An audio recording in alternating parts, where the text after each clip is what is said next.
Assalamualaikum warahmatullahi wabarakatuh. Selamat pagi, salam sejahtera untuk kita semua. Jumpa lagi bersama saya di YouTube Amin Kasipau dan Lintas Samudra Channel ya.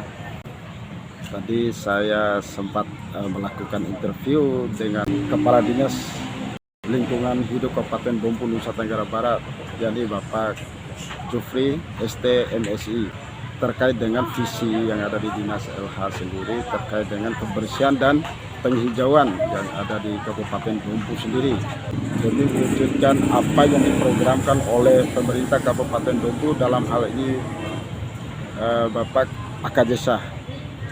Gimana kelanjutan dan apa hasil wawancara? Simak videonya. Ya, yang ingin saya wujudkan dalam membangun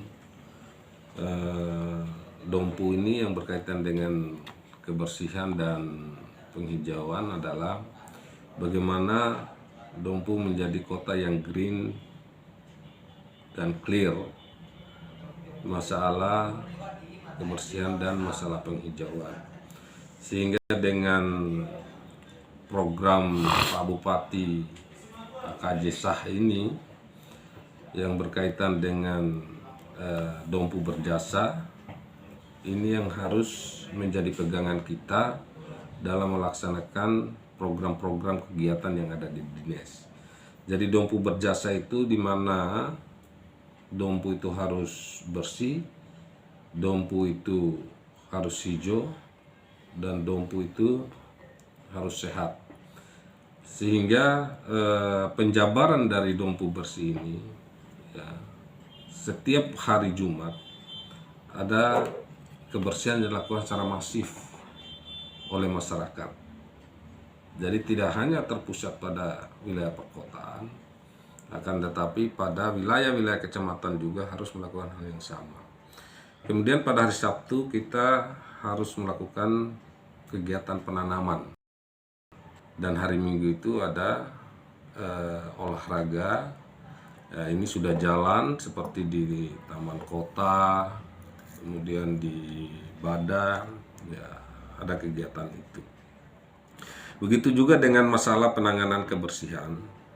Alhamdulillah kita sekarang ini sudah ada dokumen yang dibuat, yaitu dokumen Jakstrada, yang mana seharusnya dokumen Jakstrada ini harus ada sejak 4 tahun yang lalu.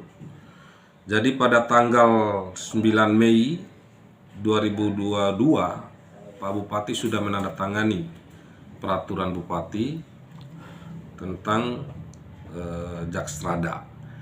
Jadi kenapa kendala yang kita hadapi selama ini yang berkaitan dengan dak persampahan tidak diberikan oleh pusat, ya karena dokumen dasar yaitu dokumen Jakstrada itu tidak kita miliki. Sehingga diharapkan di DAK 2023 pemerintah Kabupaten Dompu bisa mendapatkan dana DAK yang berkaitan dengan persampahan.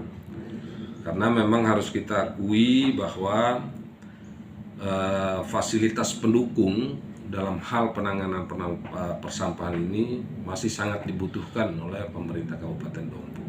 Misalnya armada persampahan, kemudian alat-alat berat sebagai fasilitas penunjang pada TPA kita, ya itu yang harus kita kejar, sehingga kita bisa melakukan penanganan ini ya secara profesional dan sesuai dengan rasio sampah yang ada dan jumlah penduduk yang ada. Kira-kira ke depannya apakah DLH sendiri akan melakukan pengembangan untuk pengangkutan sampah ini, Bang Jeff, yang tidak hanya di Dompu sama Woja saja ya? Ya, jadi sekarang memang tidak semua kecamatan bisa kita masuki karena keterbatasan tadi itu. Keterbatasan armada, keterbatasan tenaga kerja, tentu semua bermuara pada keterbatasan pendanaan. Jadi nantinya itu ya memang kami berharap ini adalah di setiap kecamatan itu minimal harus ada 1 TPS 3R-nya yang akan mengelola persampahan secara profesional. Jadi tidak selama kita sekarang ini kan hanya open dumping. Ya. Jadi bagaimana kita kalau TPS 3R ini betul-betul berfungsi ya. Jadi penanganan persampahan profesional dan sampah bernilai uang.